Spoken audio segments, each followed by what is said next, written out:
What happens when a group that seemed destined for R&B stardom vanishes without a trace? UNV, once riding high on their 90s hit I Wanna Be Your Man, went from dominating the airwaves to becoming a forgotten relic of the past. But was it really just bad timing, or did something darker happen behind the scenes? The truth about UNV's downfall isn't what you think. What went wrong in their story could change everything you know about the music industry. And it all starts with one massive betrayal. UNV was everything the 90s R&B scene needed: smooth, soulful, and effortlessly cool. Signed to Uptown Records, home to heavyweights like Mary J. Blige and Jodeci, UNV seemed to be riding a wave of success that was only going to grow. Their hit I Wanna Be Your Man was all over the radio, their harmonies were tight, and their image was fresh. But here's where the misconception kicks in. Most people think UNV simply fell victim to a shift in musical tastes or bad luck. After all, their debut album went gold, and they were in heavy rotation on music video channels. So how did such a promising group fade into obscurity so quickly? Well, the real story isn't about bad timing. It's about a combination of betrayal, internal strife, and a label that couldn't manage its own success. The music industry, as glamorous as it seems, can be cutthroat, and UNV was caught in the crossfire. They weren't just unlucky, they were sabotaged by the very system that helped launch their career. But no one saw it coming, because no one could have imagined that behind their smooth R&B exterior was a storm waiting to tear them apart. Let's be real, UNV wasn't just a victim of bad timing. They were flat out sabotaged by the very label that gave them their start. Uptown Records, once a powerhouse, began to crumble under the weight of its own success. With names like Mary J. Blige and Jodeci taking center stage, UNV was relegated to the sidelines. But here's the kicker. Uptown didn't just neglect them, they actively failed to support the group at crucial moments in their career. Their second album, Underneath Natural Vibes, was supposed to be their breakout, but what happened? Poor promotion, lackluster distribution, no follow-up singles that could keep the momentum going. This wasn't a simple case of the market changing, it was a deliberate move from a label more focused on its other stars. UNV wasn't being pushed to the forefront, they were being pushed out of the picture. And let's not ignore the internal issues. The group's members started clashing over creative differences and the direction they wanted to take.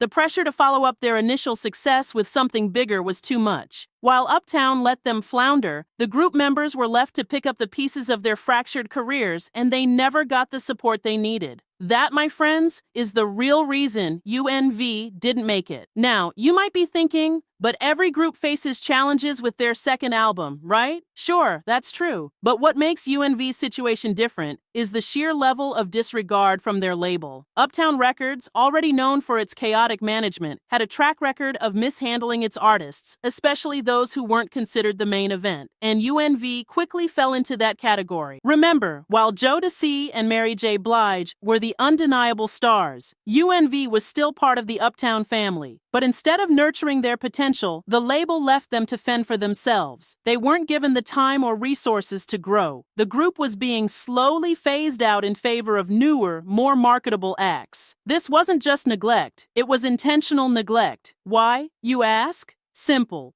UNV wasn't fitting the mainstream mold the label wanted anymore. They didn't fit into the next big trend. And rather than help them evolve, Uptown decided to cut ties. UNV was talented, but they weren't getting the push they needed. And the group members knew this. You can see it in their increasing frustration, their quest for more creative control, and their eventual exit from the label. They weren't just trying to survive, they were trying to fight back against a system that was setting them up to fail. But here's the thing. UNV never really stood a chance because the industry at the time wasn't interested in developing artists. It was about immediate success and cashing in on trends. The lack of longevity-focused management was the nail in the coffin, and UNV paid the price for it. Let's take a closer look at the proof that UNV's downfall was more than just a matter of bad luck. It was a series of avoidable, costly mistakes made by the label. The group's second album, Underneath Natural Vibes, should have been their moment to shine. They had the talent, the sound, and the fan base that loved I Wanna Be Your Man. But instead of capitalizing on that momentum, the album was released with little fanfare and even less promotional backing. It felt like Uptown Records had completely given up on them. But it wasn't just the album's release that went wrong. The promotional machine that had once worked wonders for artists like Jodeci and Mary J. Blige was nowhere to be found. Instead, UNV was left without a proper marketing campaign, no high-profile appearances, and definitely no big-budget music videos to push their singles. Essentially, Uptown dropped the ball, and UNV was left to watch their own potential slip away. And then, there's the issue of the label games. If you think UNV was the only group caught up in this, think again. The 90s R&B scene was rife with stories of record labels squandering talent in favor of short-term commercial success. This was a common practice at Uptown, and UNV just got the brunt of it. But here's where it gets messier. UNV wasn't just ignored by their label, they were caught in the middle of the power struggle at Uptown. Behind the scenes, there was an internal battle over who would get the resources, the money, and the focus. Unfortunately for UNV, they weren't the chosen ones. While Jodeci and Mary J. Blige were constantly in the spotlight, UNV was stuck in the background, trying to make something out of nothing. So, yes, while every artist faces challenges, UNV was more than just unlucky. They were victims of an industry that values quick hits over artist development. And when you're caught in that system, it's hard to fight your way out. Let's talk about the real turning point in UNV's downfall, the internal conflict. By the time their second album flopped, cracks were already beginning to form within the group. The members were frustrated with the lack of support from their label, but the tension wasn't just external, it was internal as well. As the pressure mounted, the group started to bicker over direction, creative control, and let's be honest, a little bit of jealousy. The group had always been a unit, but as the hits dried up and the label kept them in limbo, the bond began to fray. The strain of trying to stay relevant without the right backing took its toll. One member in particular felt stifled by the limitations imposed by the label and the direction they were being pushed in. The tension grew to the point where, rather than unite for a common cause, they became divided. When the group should have been pulling together, they were instead working at cross purposes. This internal drama wasn't just a minor issue, it was the nail in the coffin. The personal conflicts, compounded by the frustrations with Uptown's neglect, made it impossible for UNV to continue as a cohesive unit. They were no longer just facing industry-wide obstacles, they were facing themselves. And let's not forget the major missed opportunities. The group had the potential to diversify and explore other musical avenues, but once the label pulled its support, they didn't have the resources to do it on their own. They had the talent to stay relevant, but with no backing and no creative control, UNV never got the chance to prove they could evolve. Their chance to grow and adapt to the changing music scene was taken from them. The combination of internal struggles, lack of industry support, and missed opportunities sealed UNV's fate. It wasn't a lack of talent or a failing public. It was a slow, deliberate unraveling caused by a mix of poor management and personal discord.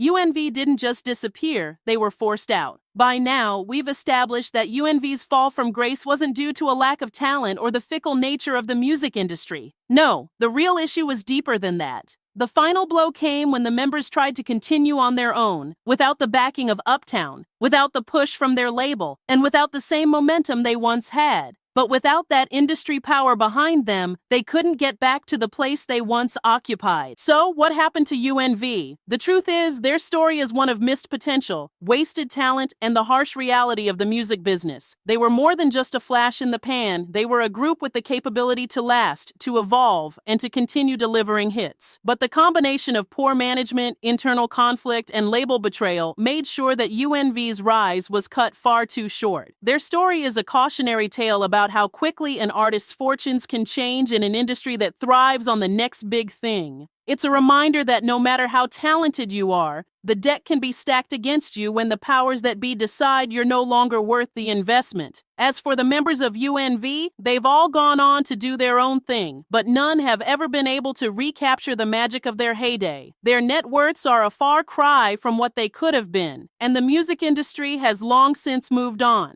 But UNV will always be remembered for their contribution to 90s R&B, for their soulful harmonies, and for that one unforgettable hit. It's a shame their legacy was cut short, but the lessons learned from their fall can still be felt today. Maybe they didn't get the ending they deserved, but at least their music lives on, even if the group doesn't. And in the end, that's what we'll remember them for. A brief but brilliant moment in the R&B spotlight, forever captured in that one iconic track.